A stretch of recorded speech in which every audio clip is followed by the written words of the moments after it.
Homem e mulher são iguais? Esse é um tema que dá o que falar, é muito interessante. E nesse vídeo eu quero fazer uma análise, né, de um livro, esse nome que vocês veem aí, O Homem e a Mulher segundo Paulo, é justamente o título, tá? De uma autora chamada Cynthia Long Westphal. A ideia aqui é analisar, tá, a obra dela, ver quais pontos são interessantes, quais pontos estão ali um pouquinho, né, fora da tradição, e também, obviamente, no final ele discorrer um pouco do que seria, ao meu ver, uma posição mais equilibrada. Para quem não entende muito do assunto, tá? Ah, essa ideia de homem e mulher serem iguais ou não, eles são discutidos dentro da antropologia, tá? Do estudo do homem. E na teologia, a gente tem, né, basicamente sim, as linhas que mais conversam é o complementarismo e o igualitarismo. Eu não vou abordar eles aqui, vocês vão ver alguns traços, mas eu não vou nem abordar outras definições. Mas a título de conhecimento, tá? A Cynthia Long Westphal, você vai perceber que ela se propõe a ser igualitarista. Então, quem até não conhece, talvez vai parecer que ela é mais feminista, e no livro dela vai ter algumas críticas, tá? Na minha opinião, no final, a posição dela não dá tanta diferença de um feminismo e não corresponde a uma visão bíblica. Mas eu vou explicar, né? Sem muito spoiler. Então vamos lá. O que é esse livro? Até para a gente poder entender melhor também quando for fazer as críticas. A, a autora ela vai propor, tá? Reler Paulo, essa é a ideia dela. Ela vai tentar reler Paulo, é uma nova leitura. Não necessariamente a gente está falando aqui que ela se utiliza da nova perspectiva paulina, não é isso, tá?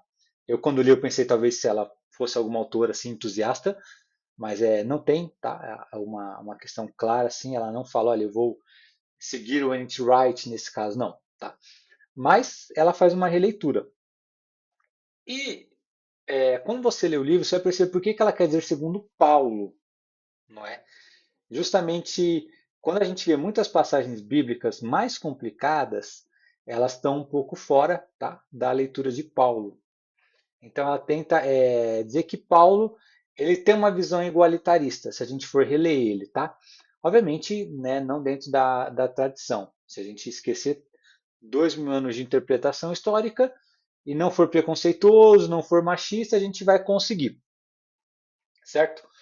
É interessante, tem inclusive muita gente que recomenda esse livro dela. Me surpreendeu, tá? As recomendações. Eu acho que até, se não me engano, o Greg Kinnear e autores assim que têm um respeito, eles citam o livro lá. Não dizem que aderem, tá? Isso é importante.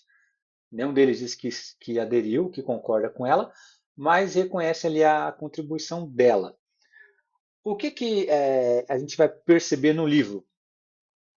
Tá? E aqui eu já vou citar e depois eu vou mostrar ponto a ponto onde isso acontece.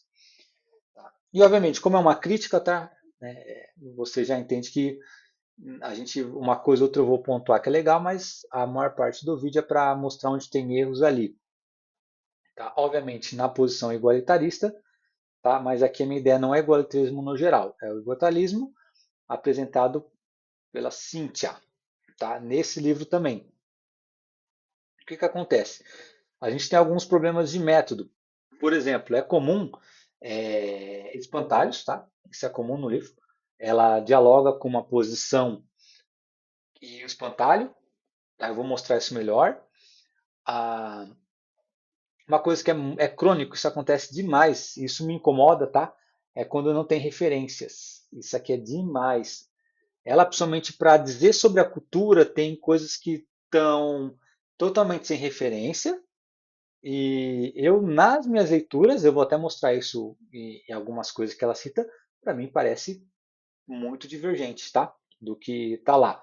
E aí, obviamente, se ela não tem uma referência acadêmica para provar que tal autor dizia isso, ou que naquele local tinha um estudo, alguma coisa para comprovar, você ou compra a ideia dela, ou como no meu caso, você vai ser crítico, vai falar, peraí, né?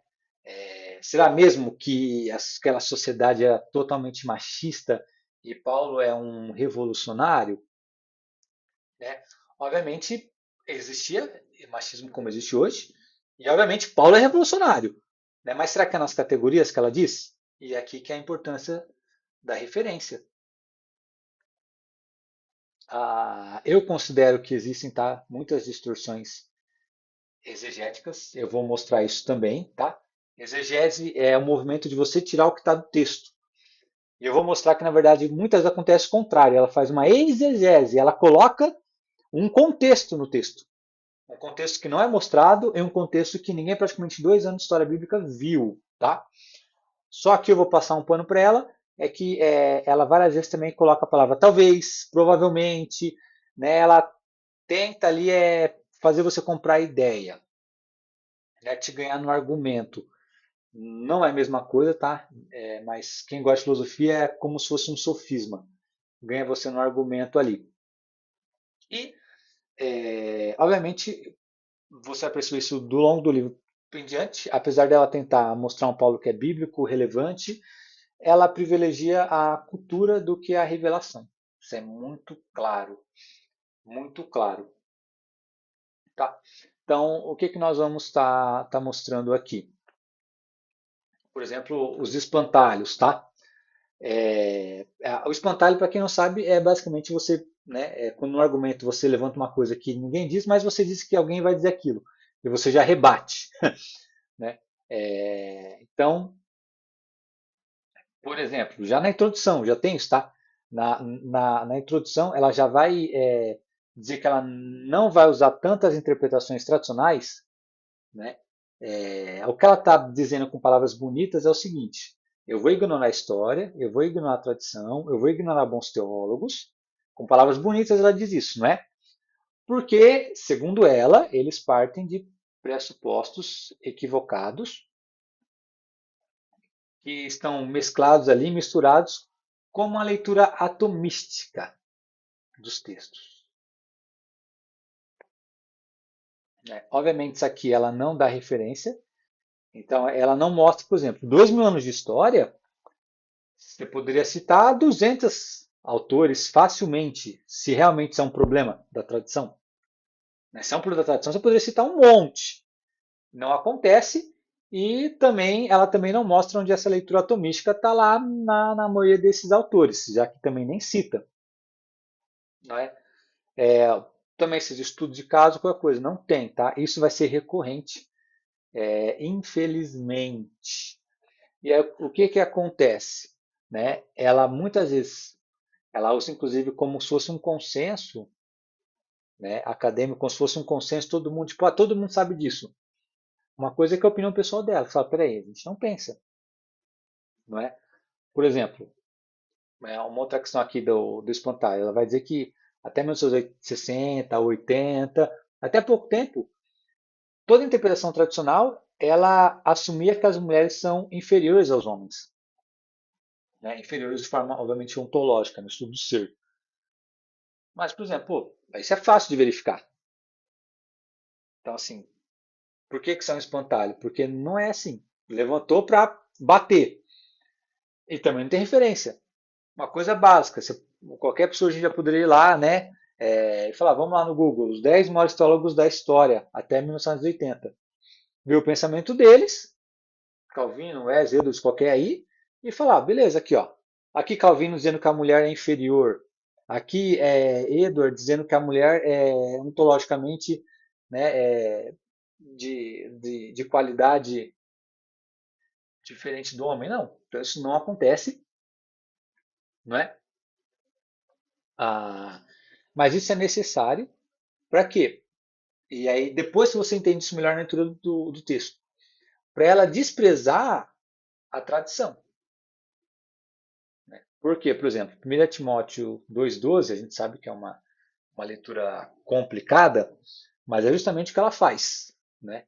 Eu vou até depois pegar aqui alguma Bíblia para eu fazer as leituras do texto. Não sei se aqui no slide eu deixei. Mas, porque senão não tem como. Porque se ela também cita, e ela vai neles, ela teria que trazer o que eles dizem. E, obviamente, não é que haja perfeição, não existe. Perfeição só na escritura. Mas existe muito mais coerência do que dentro da tradição, do que a da proposta dela, né? Também é comum muita generalização, né? Isso aqui é direto, assim, tudo que é ruim, os teólogos diziam que é ruim, generalizou. A cultura helenística era ruim e generaliza. Isso acontece muito, tá? E, obviamente, sem aquela fonte, sem a maioria os seus principais. Né? Não estou dizendo que a gente não possa generalizar. Pode. Vamos pensar assim: filosofia grega. Se eu for falar da filosofia grega clássica, se eu talvez trouxer Sócrates, Platão e Aristóteles, eu posso, de forma, né, honesta, generalizar. Dizer que a filosofia, no geral, é de tal maneira, porque eu estou citando três, estou dando referência, estou dando a fonte, né? Eu pego a maioria, eu pego os mais importantes. Isso não acontece, tá? Somente quando é para o lado negativo, isso é uma falha. Ela, então, baseado nisso, o que ela vai estar fazendo? Ela vai propor reler. Por quê? Ela vai dizer que a cultura antiga era problemática. Ela tem que dizer que a cultura antiga é problemática, que a cultura antiga ela é machista e tudo mais, para dizer que Paulo vai se pôr como contracultural, como um igualitarista. Porque se ela admitir que a cultura antiga era normal, Paulo vai parecer dissonante. Né? Então é necessário isso. Eu não vou defender tá, a cultura antiga nem a cultura atual, não é o meu ponto. Meu ponto é só trazer uma crítica sobre essa releitura que ela faz. Não é? Por exemplo, algumas coisas que são equivocadas no livro. Para mim é um erro até, digamos assim, básico, tá? Não é que, gente, tem uma coisa importante. Não é que a autora não argumente muito bem. Ela, na verdade, argumenta muito bem. Várias vezes eu tive que parar e procurar fontes. Reler muita gente. Porque você compra o argumento dela, tá? Então a gente fala que fala, putz, né? A pessoa errou nisso, que coisa. Não, tá? Não é assim. A pessoa errou nisso como se qualquer um visse. Pelo contrário, ela monta toda uma estrutura que te convence, é todo um sistema de pensamento. Quem gosta de filosofia vai perceber isso. Por exemplo, num Hegel, é muito fácil você criticar depois que você entendeu o sistema de pensamento, mas lá dentro é muito coeso, faz muito sentido aquilo, né? Mas um erro aqui que é fundamental que ela tem é que ela trata Paulo como se ele fosse um sincretista helenizado, não é? Ela muitas vezes alega como se fosse isso, como se ele fosse um, né, não um judeu de fariseu que estava aos pés de Gamaliel, mas um cara ali que está meio que na cultura e está tentando até ajudar os gregos e os gentios em detrimento da opressão judaica. Tem até um pouco disso, né? Isso fica claro em afirmações, por exemplo, também no início, tá? Que ela vai reafirmar ao longo do livro que Paulo queria criar uma igreja contracultural. Tá? Aqui tem um erro óbvio, claro, porque é, Paulo nunca quis ser contracultural. Paulo quis estabelecer a cultura do reino, que é atemporal. Não é nem a favor nem contra a cultura. Até esse falso, né, dilema, diálogo que ela coloca, também minimiza a credibilidade bíblica, a revelação, minimiza a importância.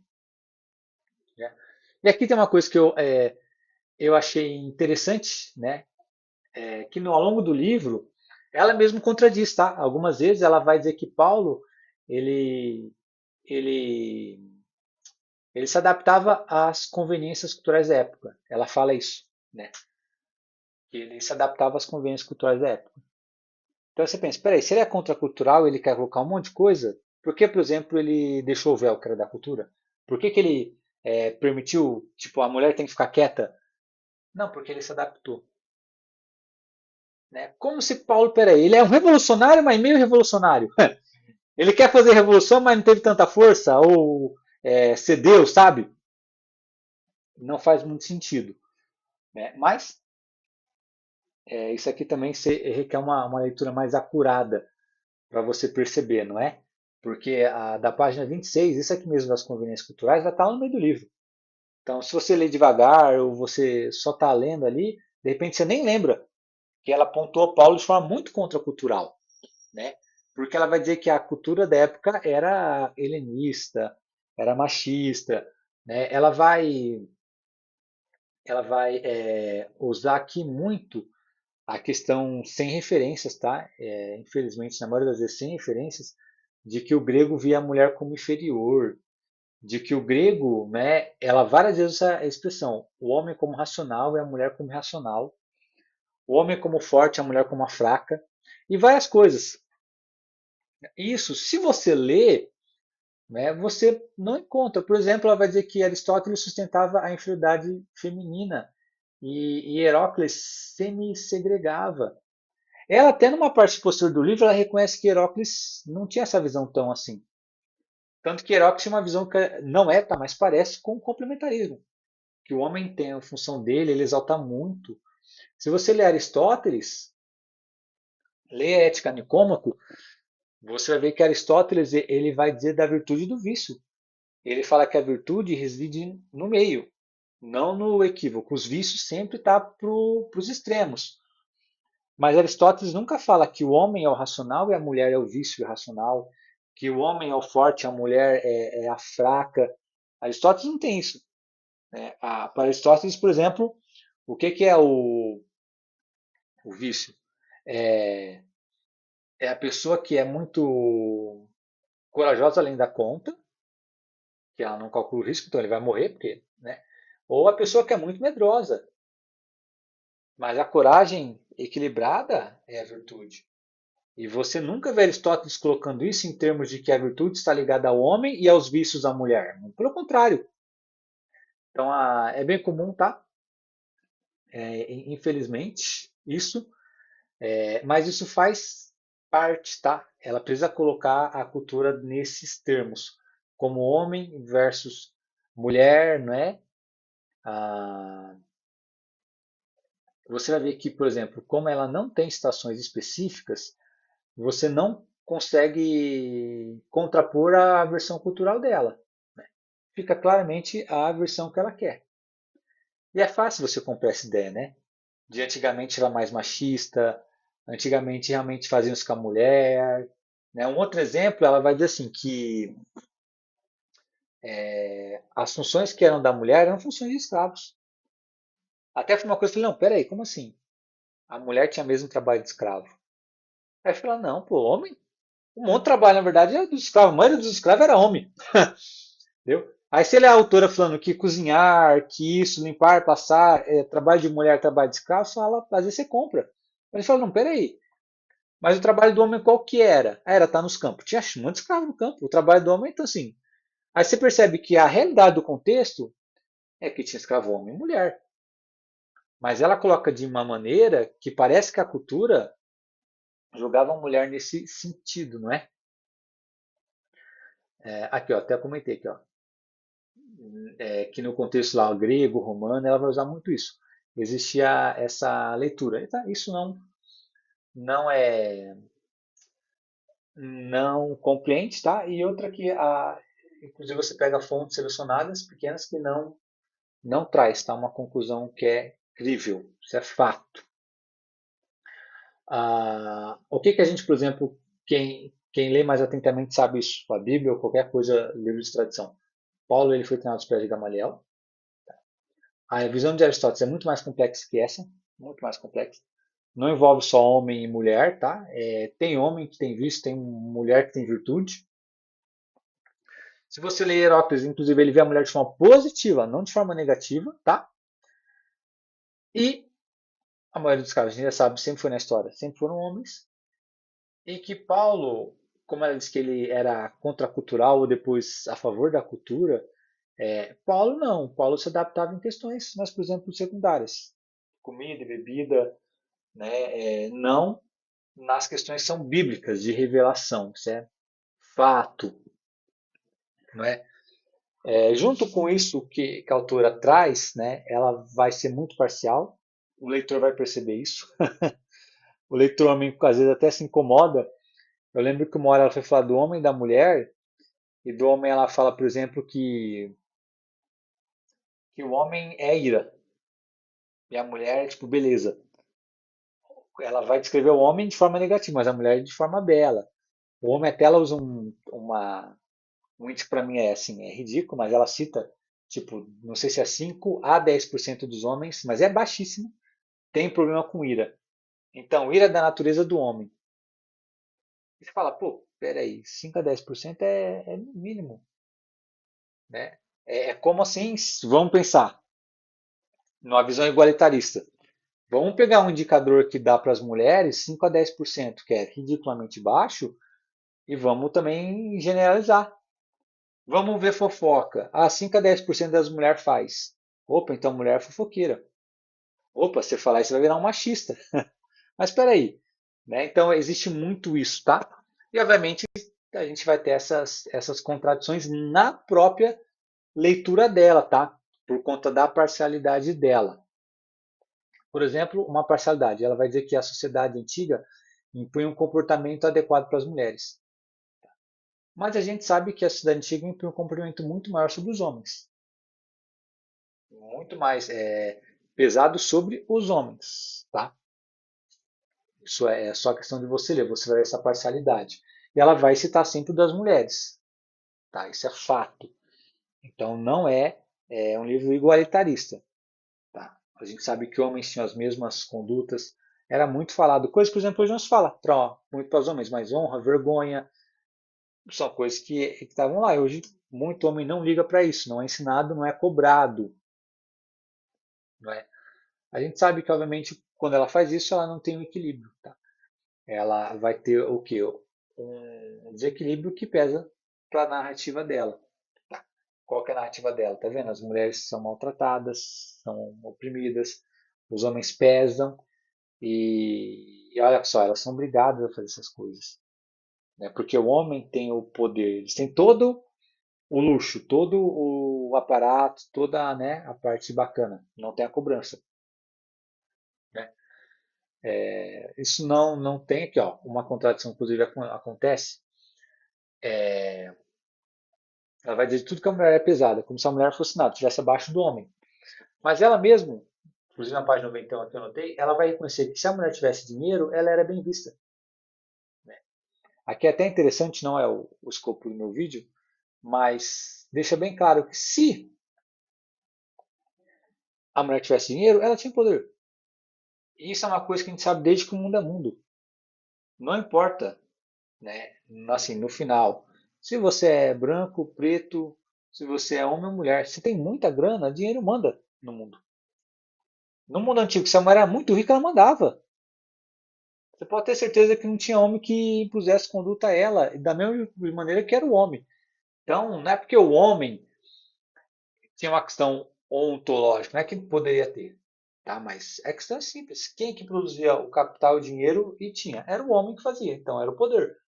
Você vai perceber, se você for coerente e imparcial, que não só antigamente como hoje, né, liberdade econômica, liberdade, várias coisas, está muito mais ligada ao dinheiro, e o dinheiro traz esse poder, do que ao sexo, né? A ser homem ou ser mulher, não. Né? Infelizmente, tá, não sou marxista, não sou esquerdista. Antes que eu falar, peraí, então você é da teoria do Marx. Não, nada a ver disso. Mas é um fator determinante no mundo antigo, como hoje em dia, né? Status está muito mais ligado à classe econômica. Muito mais ligado. Ela né, admite isso. E isso, obviamente, compromete tá? A ideia dela. Não é? A gente sabe que tem essa vitimização aqui, tem bastante, você vai perceber no livro, mas não é o caso. Hum, por exemplo, uma coisa básica aqui de parcialidade. Ela vai dizer que se você desonrava o seu pai, desonrava o homem, você era envergonhado. Mas aí vem um questionamento meu. Então, se alguém desonrasse a sua mãe, também não era? Será? Na página 35 ela fala só do homem. Mas pode precisar. O pai que desonrasse a mãe não ia passar impune. Ah, vai lá, o menino, a menina, e comete uma vergonha contra a mãe dele.